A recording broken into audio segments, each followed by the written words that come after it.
नमस्कार, news bye scope में आप सबों का स्वागत है। मैं हूं आपके साथ नवीन गुप्ता। झारखंड में हुए जेएसएससी पेपर लीक मामले में लगातार कार्रवाई का सिलसिला जारी है। ताबड़तोड़ कार्रवाई हो रही है। एसआईटी की टीम जब से गठित हुई है उसके बाद नए नए खुलासे हो रहे हैं, नए नए नाम सामने आ रहे हैं और अब एसआईटी की टीम ने 5 छात्रों से इस पूरे मामले में पूछताछ की है, जिसमें छात्रों की ओर से ये कहा गया है कि सोशल मीडिया के जरिए क्वेश्चंस वायरल किए गए थे, मोबाइल से डेटा लीक किया गया था। क्या कुछ पूरी जानकारी है ये हम समझने की कोशिश करेंगे, क्योंकि लगातार जेएसएससी की जो कार्यप्रणाली है वो सवालों के घेरे में रही है और पेपर लीक में अब नई नई जो जांच की कड़ियां हैं वो जुड़ती जा रही हैं। हमारे साथ सहयोगी करिश्मा है।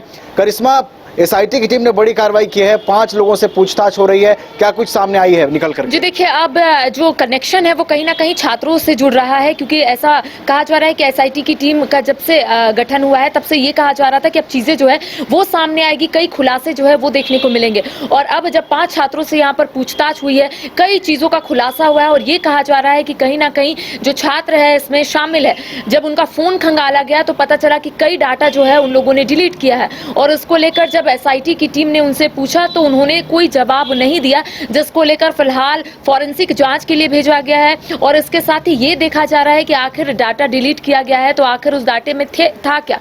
और ऐसे में ये कहा जा रहा है कि जब जांच हो जाएगा, फॉरेंसिक जांच के लिए फिलहाल भेजा गया है, जब सामने आ जाएगा रिपोर्ट तब चीजें जो है वो खुलकर बाहर आएगी। देखिए, यहाँ पर जब छात्रों से पूछताछ हो रही थी तो छात्रों की ओर से फिलहाल जितने भी सवाल जो है वो पूछे जा रहे थे, सवाल का जवाब जो है वो छात्र नहीं दे पा रहे थे और उनका कहना था कि वो शामिल नहीं है। लेकिन जब फोन को खंगाला गया तब ये पता चला कि कहीं ना कहीं छात्र जो है इसमें शामिल है और ऐसे में 5 छात्रों से लगातार पूछताछ की जा रही है। फिलहाल उनका फोन भी जब्त किया गया है, क्योंकि कहीं ना कहीं यहाँ पर एसआईटी की जो टीम है उनको ऐसा लग रहा है कि जो छात्र है वो इसमें शामिल है और उसको लेकर फिलहाल चीजों को खंगालने की कोशिश की जा रही है। ये देखने की कोशिश की जा रही है कि आखिर छात्र जो है किस तरीके से वायरल किए हैं, किस तरीके से जो क्वेश्चन पेपर है उसको सोशल मीडिया के जरिए वायरल किए हैं। हालांकि फिलहाल छात्रों को यह कहा गया है कि आपकी जब भी जरूरत पड़ेगी तब आपको एसआईटी की टीम के समक्ष पेश होना होगा और ऐसे में फिलहाल उन्हें छोड़ दिया गया है। लेकिन अब कह सकते हैं नवीन कि आने वाले समय में ये भी खुलासे हो जाएंगे कि आखिर इस पेपर लीक मामले में छात्र जो है, जो 5 छात्रों को बुलाया गया है वो किस तरीके से शामिल है, आखिर उनके दिमाग में क्या चल रहा था, आखिर क्वेश्चन पेपर उन्होंने क्यों लीक किया। इसके साथ ही देखिए ये भी खबर सामने आ रही है कि जो 5 छात्रों से पूछताछ की गई थी उसमें जो एक छात्र है उन्होंने कुछ जानकारियां जो है वो फिलहाल दी है, लेकिन जो जानकारियां एसआईटी की टीम को चाहिए था वो जानकारियां फिलहाल नहीं मिल पाई है। जब फोन को लगातार खंगालने की कोशिश की गई तब ये पता चला कि कई डाटा जो है डिलीट किया गया, कई डाटा जो है वो मिसिंग है। देखिए, आपको याद होगा कि कुछ दिन पहले विधानसभा के जो अवर सचिव है मोहम्मद समीम और उनके जो दोनों बेटे हैं उनसे भी पूछताछ हुई थी और उनसे भी चीजें जो है वो निकलने की कोशिश जो है एसआईटी की टीम निकालने की कोशिश कर रहे थे और चीजें जो है वो स्पष्ट हो रही थी। तो कह सकते हैं कि जेएसएससी सीजीएल मामले में जितना आंदोलन तेज हो रहा है उतनी ही तेजी से एसआईटी की टीम जो है वो काम कर रहे हैं और ऐसे में कह सकते हैं कि अब आने वाले समय में चीजें स्पष्ट होगी। जब फॉरेंसिक जांच में भेजा गया है, जब रिपोर्ट सामने आएगा तब समझ में आ जाएगा कि आखिर इसके पीछे कौन साजिश किए थे, आखिर साजिश करता कौन है। तो कह सकते हैं नवीन कि जैसे जैसे दिन ढल रहा है, जैसे जैसे समय जो है वो बीत रहा है, वैसे वैसे चीजें जो है वो सामने आ रही है कि आखिर इसके पीछे शामिल कौन था, आखिर साजिश करता कौन थे। बिल्कुल, ये एक पूरा नेटवर्क था करिश्मा, हम कह सकते हैं, जिस तरीके से ताबड़तोड़ कार्रवाई हो रही है और एक के बाद एक जो कड़ियां जुड़ती जा रही हैं। फॉरेंसिक अब जांच पर निगाहें टिकी रहेंगी, क्योंकि फॉरेंसिक जांच के बाद वो चीजें सामने आ सकती हैं जो इस पूरे पेपर लीक प्रक्रिया को आगे बढ़ा सकती हैं और आगे जब अब पूरा जो कह सकते हैं स्पष्टीकरण इस जांच के बाद आएगा वो फॉरेंसिक जांच रिपोर्ट पर जाकर टिकेगा। जो देखिए, अब सब चीज निर्भर करता है फॉरेंसिक जांच रिपोर्ट पर, क्योंकि रिपोर्ट जैसा आएगा वैसे ही एसआईटी की जो टीम है वो आगे काम करेगी। क्योंकि यहाँ पर देखिए 5 छात्रों को अगर बुलाया गया है तो कहीं ना कहीं ऐसा एसआईटी की टीम को लग रहा है कि शायद वो इस जो एसएससी सीजीएल पेपर लीक मामले में वो शामिल है, शायद वो लोग साजिश करता है और इसको लेकर तह तक जाने की कोशिश फिलहाल एसआईटी की टीम जो है वो करते हुए नजर आ रहे हैं और कह सकते हैं कि खुलासे जो है वो होने वाले हैं। कई लोगों का नाम सामने आने वाला है, कई नए चेहरे जो है वो सामने आएंगे और जिस तरीके से जो एसएससी सीजीएल पेपर लीक मामले को लेकर झारखंड के अभ्यर्थी आंदोलन कर रहे थे और कहीं ना कहीं उनका ये कहना था ना कि आखिर हमारी गलती क्या है। देखिए, जो जेन्युइन सी बात है, जो अभ्यर्थी पढ़ाई कर रहे हैं, जो बाहर से आकर यहाँ पर पढ़ाई करते हैं, जिनके पास पैसे नहीं रहते, कुछ पैसे लेकर वो लोग राजधानी रांची आते हैं, पढ़ाई करते हैं, ट्यूशन पढ़ाकर कहीं ना कहीं पैसे कमाने की कोशिश करते हैं और ये सोचते हैं कि शायद आने वाले समय में उन्हें सरकारी नौकरी मिलेगी और घर का जो स्थिति है वो सुधरेगा। और ऐसे में जब इस तरीके का मामला सामने आता है तो कह सकते हैं कि अभ्यर्थी जो है, कई चीजें जो मन में है वो सोचते हैं कि आखिर अब आगे क्या करेंगे, क्या प्राइवेट तरफ बढ़ेंगे, क्या निजी कोई क्षेत्र में जाएंगे। लेकिन कई ऐसे अभ्यर्थी है जो अभी तक यह आस लगाए बैठे हैं नवीन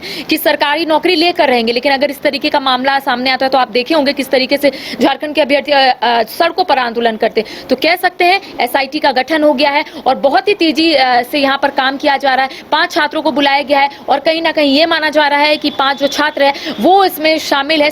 शायद मैं बोल रही हूँ कि शायद वो साजिशकर्ता हो सकते हैं। तो फॉरेंसिक जांच रिपोर्ट में अब सभी की निगाहें टिकी हुई है और जैसे अपडेट मिलेगा नवीन, वैसे हम अपने दर्शकों को बताएंगे। बिल्कुल, फॉरेंसिक जांच रिपोर्ट पर अब निगाहें टिकी हुई हैं। 5 छात्रों से एसआईटी की टीम ने पूछताछ की है, कई अहम जानकारियां हाथ लगी हैं। तो ऐसे में अब हम कह सकते हैं कि जांच का जो सिलसिला है आगे बढ़ रहा है। अभ्यर्थियों का आंदोलन और उनकी जो मांग है कि निष्पक्षता आए नियुक्ति प्रक्रिया में, वो सारी चीजें अब आएंगी जब इस पूरे जांच के बाद चीजें स्पष्ट होंगी। कौन से लोग इसके पीछे शामिल हैं, किसकी साजिश की वजह से छात्रों को नुकसान उठाना पड़ा, उनकी वर्षों की तैयारी व्यर्थ हुई, इन तमाम चीजों से पर्दा उठेगा। लेकिन अभी हमें इसके लिए थोड़ा सा इंतजार करना होगा। जैसे ही कोई अपडेट आता है हम आपको जरूर देंगे। फिलहाल हमारे साथ इतना ही। नमस्कार। घर के लिए ग्रोसरीज की जरूरत हो या चाहिए फल और सब्जी, डेयरी या बेकरी प्रोडक्ट्स चाहिए या beverages, snacks and branded foods चाहिए हो या ब्यूटी प्रोडक्ट्स, अब इनके लिए अलग अलग दुकानों की तलाश हुई खत्म, क्योंकि रांची में खुल गया है केस्टो मार्ट, जो रखे आपका और आपके बजट का ख्याल। हर सामान पर 5% की छूट, होम डिलीवरी की सुविधा भी। आज ही पधारें Kesto Mart, one stop solution for every customers requirements. Call 9153989339। IIT JEE NEET aspirants के सपने को पंख देने आ गया है कंप्लीट सॉल्यूशन इंस्टीट्यूट। यहाँ है smart classroom, 1-to-1 doubt clearing session, ask the expert, video solution और भी बहुत कुछ। मतलब हम करेंगे आपको गाइड, बनेंगे आपके mentor. Foundation classes from class 6 onwards for your bright future. Visit complete solution institute.